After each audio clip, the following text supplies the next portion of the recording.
Doing these 5 mistakes won't only destroy your renders, but it will also destroy your architecture career. The good news, after fixing mistake number 4, you will not have to deal with that anymore. When I downloaded the first rendering software on my computer, I was excited to see all of the different assets that it offered. So I basically was spamming all of these different objects in my scene.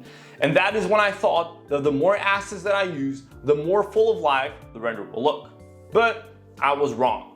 Using a lot of assets in a 3D render can make your scene cluttered and overwhelming. Instead, leave room for the design to breathe and don't take attention away from what matters most, which is the architecture and the image itself. Here's an image that is overpopulated with assets and another one which is a lot more balanced. I would say limit the use of 3D assets to only what is necessary, as each one should have a purpose. For example, adding a human character can give a more precise feel of scale to the building, or adding a car in the road can add a sense of motion.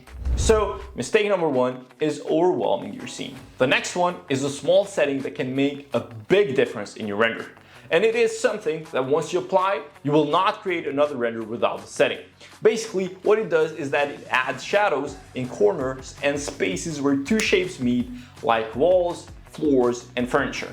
This setting is ambient occlusion. This tiny tweak adds a lot of depth to your render, and you can usually find ambient occlusion in the render settings under lighting or global illumination.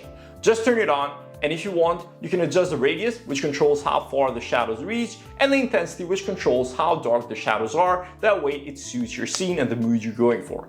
This is an easy adjustment with a big impact, which gives your render a natural feel without using too much complex settings. Try it out and see how it transforms your renders. So mistake number 2, not using ambient occlusion. Another common mistake in interior rendering is how disbalanced the lighting is. What I mean by this is that I see a lot of beginners turn on a high sun intensity and a very high artificial light intensity at the same time.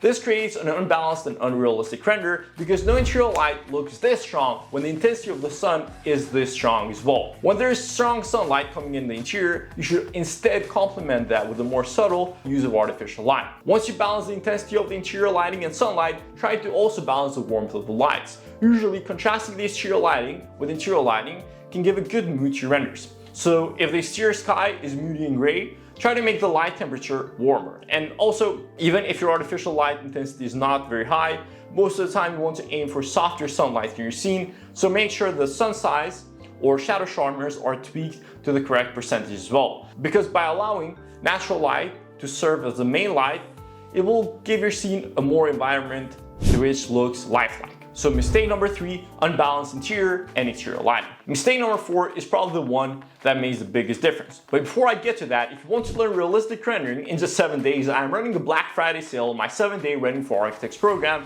where you get a full course that transforms your renders from Minecraft level to realistic in just 7 days. You also get $10,000 worth of exercise files and a private community where you get feedback on your renders.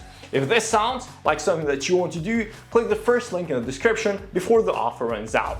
Most of the time in real life, there is no such thing as perfect surfaces. There are scratches, fingerprints, dust, etc. in environments where people live. So instead of setting up your materials as flat and perfect, try to incorporate some imperfections. A great way to do this is to first download a map of a surface imperfection. In this instance, it will be fingerprints, and you will add a surface within an existing surface and duplicate the existing material within that duplicate. Then you will add the imperfection map in the roughness section. The type of imperfection you want to apply depends highly on the type of surface you want to apply it to.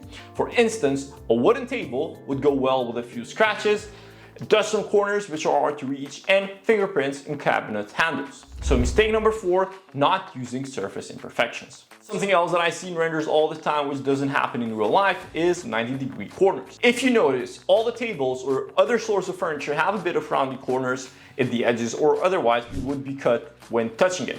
Even if you cannot tell with the naked eye, the truth is that 99% of surfaces in real life have a rounded corner.